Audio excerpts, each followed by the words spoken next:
students. I'm Dr. Umesh Bansod from the Department of English, JM Patel College, Bhandara, Maharashtra. In today's lecture, we shall try to understand Restoration Age.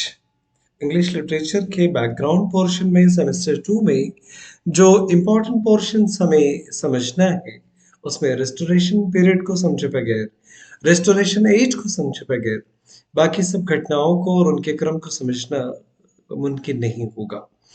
Gulliver's travel जैसा novel हो या Macbeth जैसा drama हो, इन सारी साहित्य कृतियों को समझने के लिए, लिटरेरी क्रिएशंस को समझने के लिए वो दौर कैसा था, रेस्टोरेशन का पीरियड क्या होता है, ये किसका रेस्टोरेशन था, किसे सत्ता में वापस लाया गया था इंग्लैंड के। This and many more questions are there. This lecture will help you to understand the term restoration period, restoration age, and different characteristics, distinguishing features of restoration era. Distinguishing features of the restoration age. Restoration age क्या होता है पहले वो समझ लीजिए। Restoration age refers to the period from 1660 to 1688 in the history of England.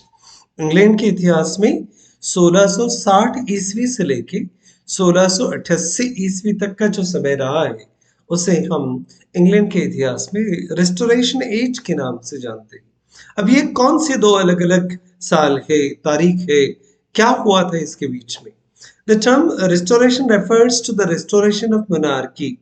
England में राज सत्ता को वापस लाया गया था, मोनार्की को, when King Charles II was brought back to effective power in England following the period of Oliver Cromwell's Commonwealth government.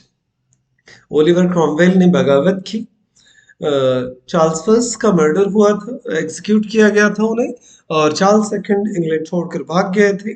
और जब मोनार्की को स्थापित किया गया ओलिवर क्रॉमवेल की मौत के बाद में, तो ये किंग चार्ल्स सेकंड को सत्ता में वापस लाके फिर से राजा बनाने की जो घटना हुई, इसी को रिस्टोर करना या रिस्टोरेशन के नाम से जाना जाता है। तो रिस्टोरेशन पीरियड में किंग चार्ल्स सेकंड को फिर से इंग्लैंड की सत्ता में राजा के रूप में बिठाया गया था Oliver Cromwell government, Oliver Cromwell के मृत्यु के बाद में। तो इसी घटना को हम रिस्टोरेशन पीरियड के रूप में जानते हैं।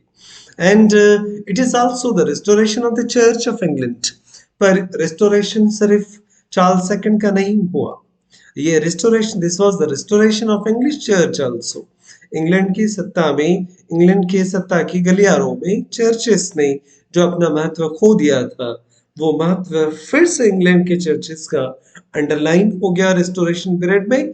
The old social hierarchy and customs, पुरानी सारी रीतियां, पूरे क्रम को और प्रथाओं को 1660 ईस्वी से फिर से अपने स्थान पर रिस्टोर किया गया था। तो इन सारी घटनाओं को भी हम रिस्टोरेशन पीरियड के दायरे में डिस्कस करने का प्रयास करेंगे। एक शब्द और इम्पोर्टेंट है जिसे हम प्यूरिटानिज्म कहते हैं। प्यूरिटानिज्म एक मूवमेंट है in the late 16th and 17th century that sought to purify the church of England. England के चर्च को शुद्ध करने की एक मुहिम थी जिसको प्यूरिटानिज्म कहते हैं, leading to civil war in England. इसका परिणाम ये हुआ कि इंग्लैंड में प्यूरिटानिज्म मूवमेंट के चलते फिर सिविल वॉर हुआ, जब अपने ही देश के लोग अपने ही देश के लोगों के खिलाफ लड़ना शुरू कर देते हैं और जहां गवर्नमेंट का कंट्रोल नहीं रहता, टोटल एनार्की रहती है, तो इस प्रकार की परिस्थितियों को हम सिविल वॉर कहते हैं। Oliver Cromwell is the leading advocate of the execution of Charles first. Charles second को सत्ता में लाया गया, पर उसके पहले चार्ल्स फर्स्ट का जनवरी 1649 में एग्जीक्यूशन हुआ ओलिवर क्रॉमवेल के द्वारा। सत्ता से बेदखल तो किया गया, कैद में डाल दिया गया और सजा सुनाकर उन्हें पब्लिकली बेहेड, कत्ल भी कर दिया गया, which led to the establishment of the Republican Commonwealth of England, Scotland and Ireland. और इंग्लैंड के इतिहास में पहली बार राज सत्ता को बेदखल करके एक रिपब्लिकन कॉमनवेल्थ ऑफ इंग्लैंड के रूप में स्कॉटलैंड, इंग्लैंड और आयरलैंड ऐसे देशों को मिला के एक कॉमनवेल्थ बनाया गया। And Oliver Cromwell ruled as a lord protector. और ओलिवर क्रॉमवेल ने 1653 से 1658 तक इस समय के बीच में लॉर्ड प्रोटेक्टर के रूप में इंग्लैंड की सत्ता को संभाला। एंड ड्यूरिंग दिस रूल, अब ये जो समय था जिसको हम प्यूरिटन मूवमेंट के नाम से जानते हैं, इस रूल की खासियत क्या थी? During this rule enjoyment was a sin while sports and entertainment were banned। जब ओलिवर क्रॉमवेल गवर्नमेंट सत्ता में आई तो किसी भी प्रकार का एंजॉयमेंट करना एक प्रकार का पाप समझा जाता था और सारे प्रकार के एंटरटेनमेंट बैन कर दिए गए थे। एंटरटेनमेंट को बैन करने के पहले शिकार हुए इंग्लैंड के theatres, and theatres were closed down and inns were also closed. जो इन्स थे, खाना खाने की जगह थी, होटल्स थे, वो भी बंद कर दिए गए। Plain dress was also enforced और इंग्लैंड के गलियारों में, लंदन की सारी गलियों में लोगों के ऊपर सिर्फ सफेद ड्रेस पहनना, एक प्लेन ड्रेस पहनना कंपल्सरी उनके ऊपर लागू कर दिया गया। तो restoration age witnessed an extreme reaction against strict morality of the Puritans. और रेस्टोरेशन पीरियड इसी के खिलाफ फिर बगावत के रूप में देखा जाता है। प्यूरिटन्स ने मॉरलिटी के नाम पर जिस प्रकार की पाबंदियां इंग्लैंड में लागू करती थी, इसी के खिलाफ बगावत का एक नया स्वरूप है रेस्टोरेशन। जैसे ही चार्ल्स सेकंड सत्ता में आता है तो ओलिवर क्रॉमवेल ने जिस प्रकार की ज्यादतियां की थी, जिस प्रकार को शुद्धता के नाम पर बहुत सारी पाबंदियां लगाई थी, उन सारे चीजों की घटनाओं के एकदम विपरीत काम करना शुरू कर दिया रेस्टोरेशन सरकार ने। Restoration period is to be seen as one of the transition। पर restoration period ये एक बदलाव का दौर है, ट्रांजिशन का पीरियड है। बहुत सारी उथल पुथल चल रही है इस दरमियान। The glorious revolution of 1688 also brought about a new change in social and political life। 1688 की जो महत्वपूर्ण ग्लोरियस रेवोल्यूशन रही है, उसने बहुत सारे बदलाव भी इंग्लैंड के सामाजिक और राजनीतिक जीवन में लाए। The court of King Charles second supported libertarianism and एक इंडिविजुअल लिबर्टी को सबसे ज्यादा सपोर्ट किया किंग चार्ल्स सेकंड ने। इसमें इंडिविजुअल लिबर्टी है, पॉलिटिकल फ्रीडम है, फ्रीडम ऑफ चॉइस है, इन सारी चीजों को किंग चार्ल्स सेकंड ने सपोर्ट किया। Wit and cleverness were valued more than wisdom and honesty. अब विद्वत्ता और ईमानदारी की जगह क्लेवरनेस ने ले ली और जो चातुर्य था उसने ले ली। ये बहुत इंपॉर्टेंट खूबियां थी राइटिंग की भी।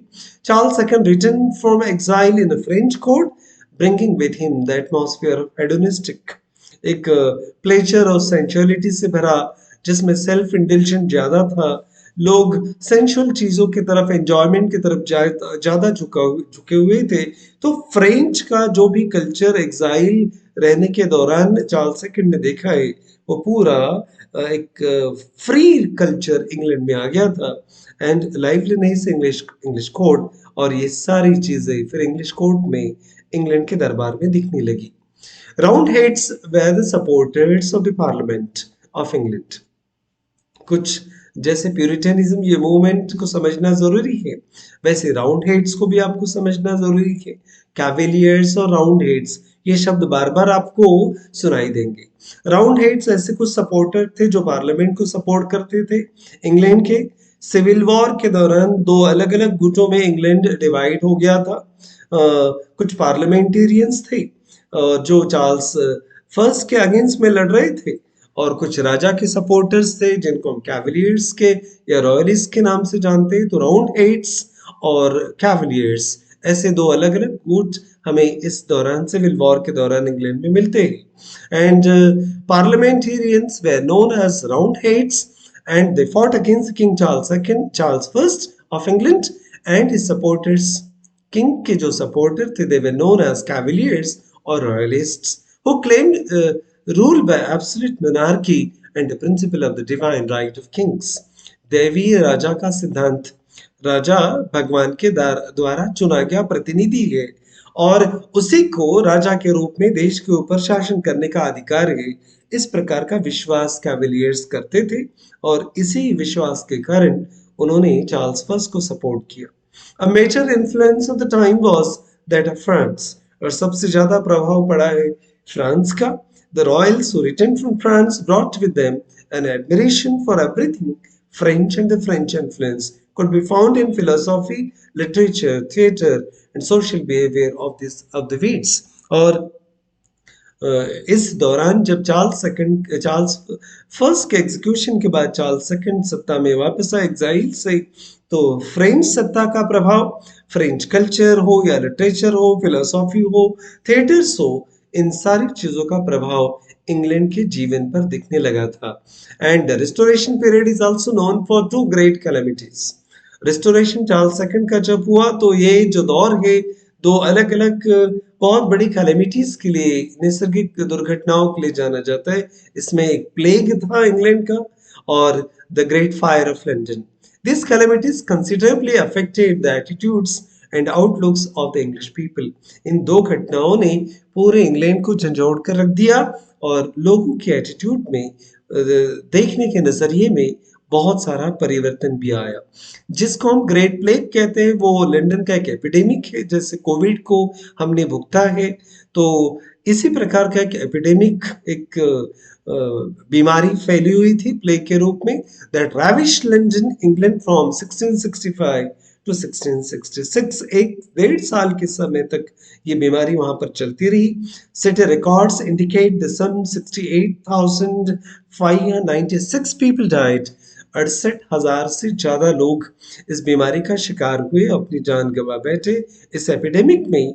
And though the actual number of death is suspected to have exceeded more than 1 lakh out of the total population estimated 4,60,000। London की उस समय पॉपुलेशन 4.5 लाख के ऊपर हुआ करती थी, उसमें से भी 1 लाख लोग अपनी जान गंवा बैठे प्लेग के कारण। तो आप अंदाजा लगा सकते हैं कि इंग्लैंड के इतिहास में ये एपिडेमिक कितना बड़ा रहा होगा। और एक ग्रेट फायर ऑफ लंदन के नाम से जिसको हम जानते हैं, was a major conflagration that swept through the central London and Sunday 2 September to Thursday 6 September 1666, gutting the medieval city of London।